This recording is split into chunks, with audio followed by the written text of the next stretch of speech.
Tell me a bit about bears, would you? Yeah. Because first of all, like to a hunter, is what does a bear represent? Is it something to look out for? Is it something people hunt? And you've had a couple run-ins with them, so Yeah, I think really everybody loves to hear about bears because most people are not even in bear country. They may never see a wild bear. And wild bears and bears that are portrayed in television or stories are completely different than you might run into while in the field. Was it not last year, but the year prior. We were doing a filming project for Meat Eaters, which is on Netflix. We were on a Fognak Island. it's in Alaska. In Alaska. So it's a small island off of the island of Kodiak. And it's got some of the largest brown bears in the world. And we were hunting elk there, but these bears, there's no inhabitants on the island. Really, it's pretty natural. Now, the elk were actually released on this island, so they're non-native. But the bears there are some of the largest bears in the world. Now, they have a lot of access to fish and other things, so when they have food, they aren't very aggressive. But when they don't have food, really anything can become food. Sorry. They're omnivores, like Yeah, that, right? they are. Okay. You'll see, depending on the time of year, when the berries are gone and the fish is gone, they predate heavily on the elk or the deer on the island. Anything they can get their hands on, really. And they can before kill they hibernate. elk and deer. Oh yeah. Okay, They're because they're extremely fast. They're fast. Yeah. Okay. Something you don't think a Yeah, bear you is don't fast. think no, they're very fast. I would say at a short distance. Now they'll top out, their speeds top out, but I have seen a bear charging after something running downhill, and they use that momentum like a bus that just can't be stopped. And that momentum gets going pretty fast, but they are extremely quick. It would surprise you how fast they are. Okay. So we were hunting in a fognak, and we'd taken an elk and we hung it up in a tree. And because the weight of it was probably where we got the elk and where our camp was. We had to climb up the top of a mountain, down into a valley, and then miles out. Is an all-day trek to get to there and back. So we got the elk. So we took out a bunch of the meat the first trip in our backpacks, climbed back up to the top of the mountain, down in the valley to camp. The next day, and then so we leave the meat hanging in a tree out of the reach of bears. Okay. Because it cools the meat, it keeps it like a natural refrigeration. Because the whole point is to get all the meat back. So to move an animal that might be 1,000 pounds on the hoof, just on your back, it takes a lot of trips. Okay. You're moving the meat. And then there was a couple camera operators filming, and then myself and Steve who were hunting. I think there was 5 or 6 of us in total. And so we go back the next day and we walk up to the tree and do all the make noise, and hopefully, we glassed the area with our binoculars, looked in there, made sure there was no bears, but it's fairly thick terrain, a lot of willows and other thick brush. So we work up to the tree. I was actually lagging behind at that point.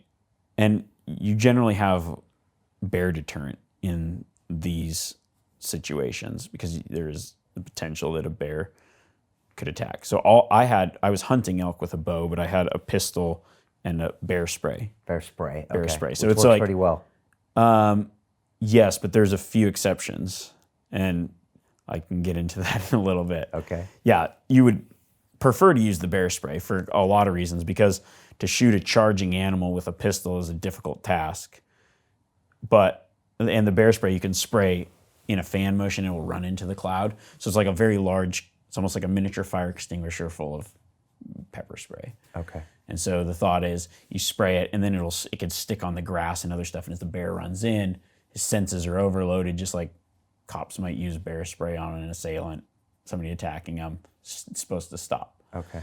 So the downside to the bear spray is with the winds blowing in your face, you really can't use it. You spray yourself. You'd spray yourself, and you probably wouldn't get it where it needs to go. So we get to the tree, and we do our inspection.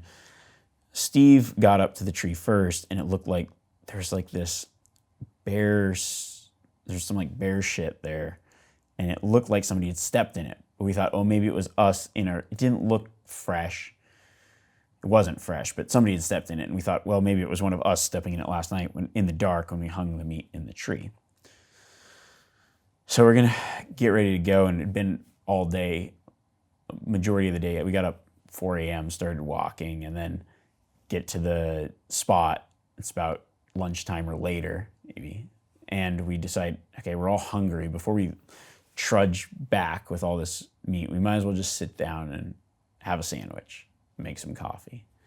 So we'd sat down in kind of a semicircle almost. I set my pack down, and then we decided we were gonna fire up a jet boil, which is just like a little propane canister that you can heat water in. And I'm gonna gather, I don't want to dump all my water in there and everybody drink coffee from my bottle of water that I've been carrying all day, you know? So we're gonna, if you want coffee, pour a little water in the pot, enough for a cup. So I'm going around gathering water and set the guy that has a jet boil, give him the little canister. And then I had taken my pack off, and my pistol and bear spray was attached to my pack. And then my plan was, generally when I took my pack off, I would swap the deterrents onto my waist belt. And I took my pack off and thought, well, when I was sitting there, they were both right there. But when I came back, somebody had happened to just sit where I was sitting. So I just thought, okay, well, so I sit here. There's like a little bank cut out as well. So I'm sitting, and you would be where my pack is. And then there's Giannis off to my right here. And then Steve was where you are. And then I think Garrett was here. And then 2 other guys behind me. And we're sitting there eating sandwiches. And one of the guys was making the sandwiches, and he passes Steve a sandwich. Like, man, there's a lot more meat on that sandwich. So I was like, hey, we were just kind of joking around. And he gets this look on his face. So I'm like, I hear something, like he heard something, bear. And I look out, and I could see over the back of where Steve was sitting there. I saw it coming in. And the memory of it seems like it was just slow motion. You just remember the hair shaking and thinking to yourself, this is it. I'm not going to survive this one. How far out was he, and what does he look He's like? probably 20 yards at this point. His eyes were fixed, and he's a full charge, a dead run. As fast as I could. So how fast is he going, you reckon? 25 miles an hour, maybe. Okay. Maybe, yeah, like fast. So it's seconds. Yeah. Just imagine a car at 20 yards hitting the accelerator going to, that's about as long as it takes.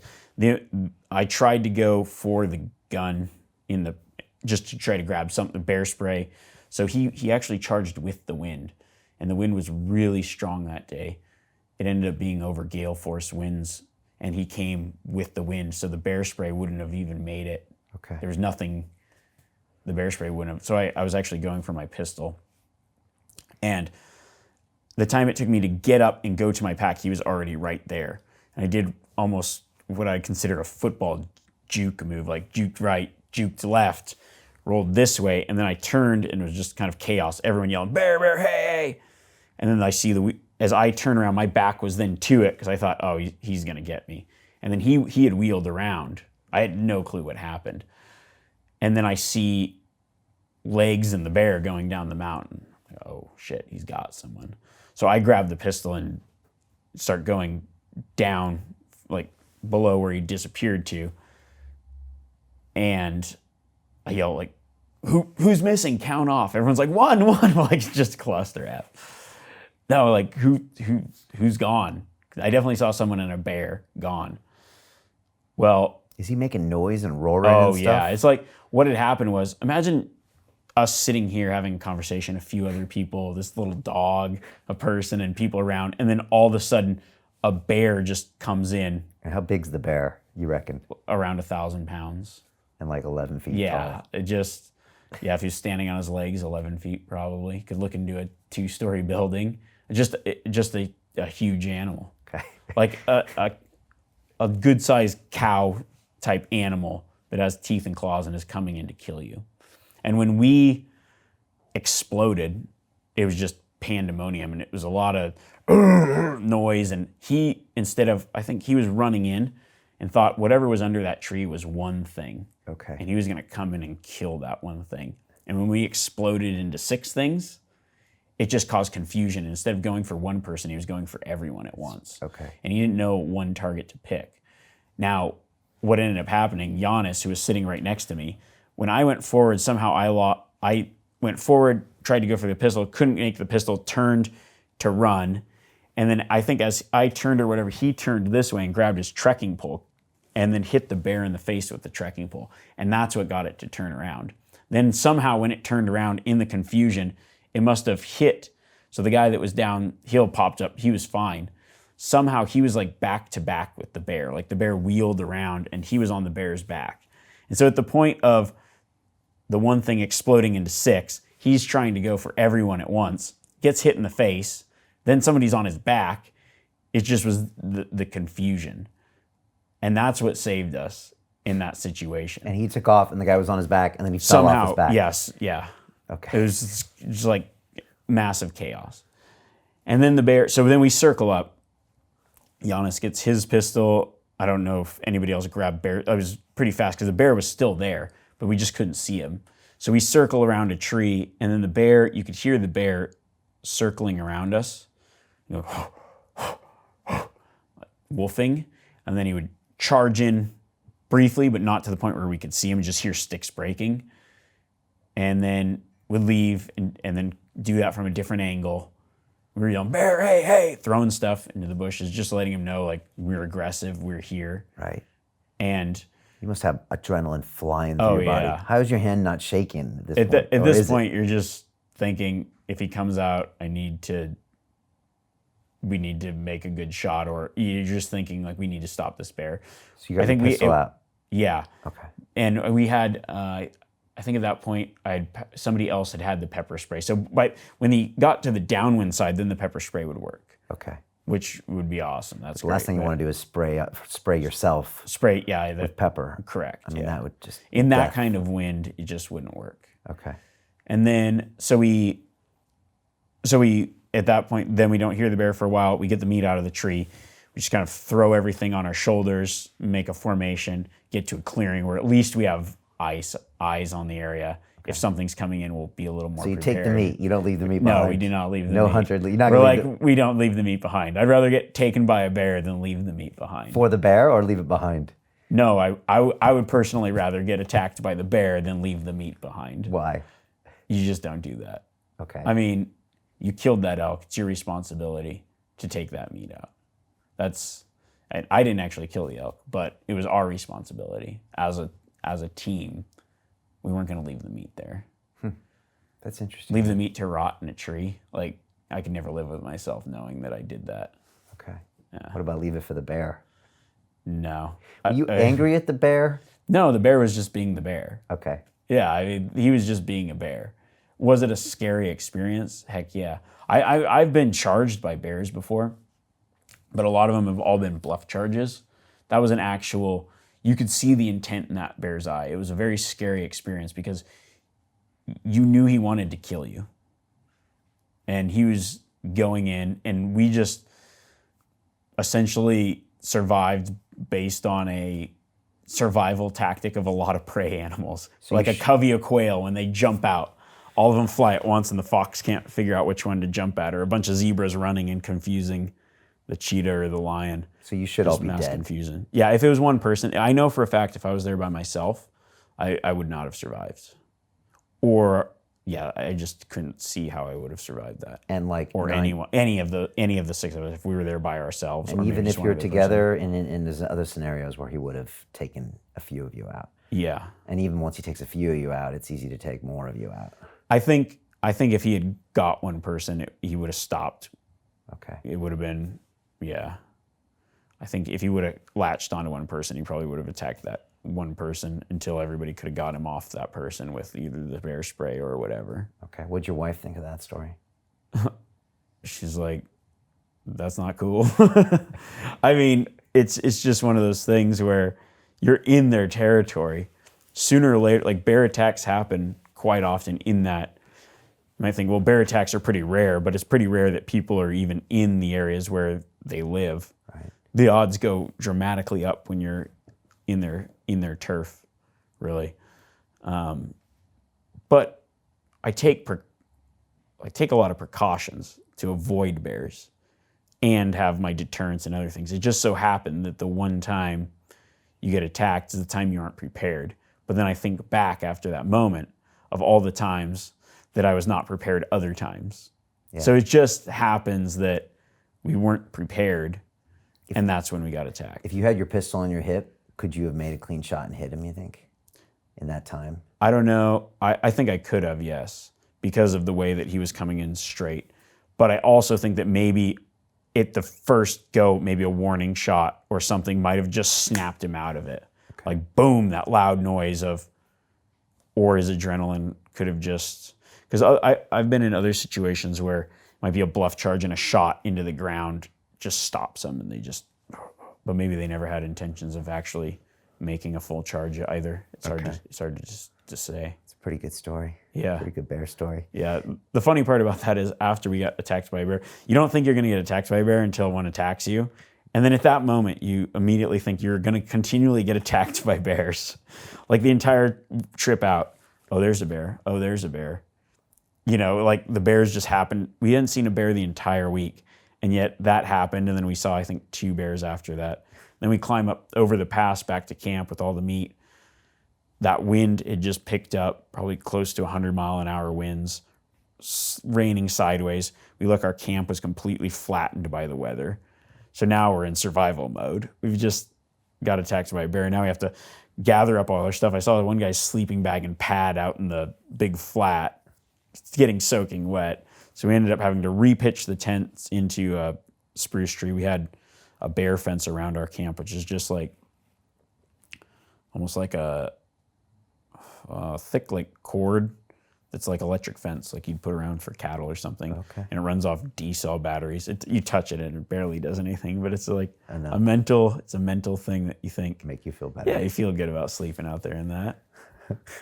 Oh yeah, I saw the video you shot on your mobile phone afterwards. It did not look like a pleasant place to be. No. I mean, it was rainy and windy and pretty horrible. Through horrible brush and hiking a lot of miles. It's just a place that beats you up. But that you guys like that to a certain extent. To a certain extent, it's a weird kind of fun. Like the first time I went to that place, me and my brother thought, I'll never go back here.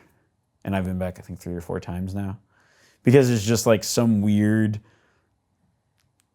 form of challenge and punishment of the elements there.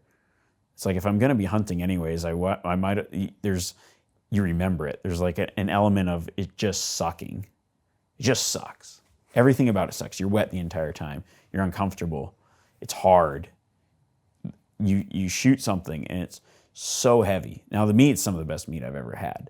Maybe it's just because it's the hardest you've ever worked. You don't really know the equation, but it just works out like that. Why is it that the things we enjoy in the moment, a lot of times we don't remember as being fun, and then the things we hate in the moment, later we look back and say, that was great, and we want to do it again? Exactly. It just triggers something. It makes it a memory that sticks. And we like to have memories that stick. Experiences that stick. Right. Otherwise, you're just going through life in this day-to-day thing, and you look back and you go, "What have I done? Everything's been the same." Yeah, you become bored and no adversity. No adversity. You're just surfing pleasure to pleasure to pleasure, which at the time might feel good, but later on, you're just like, "What did I do?" Right. I don't remember it. And then looking back on those experiences that just really suck, you go, "Yeah, I'd do that again."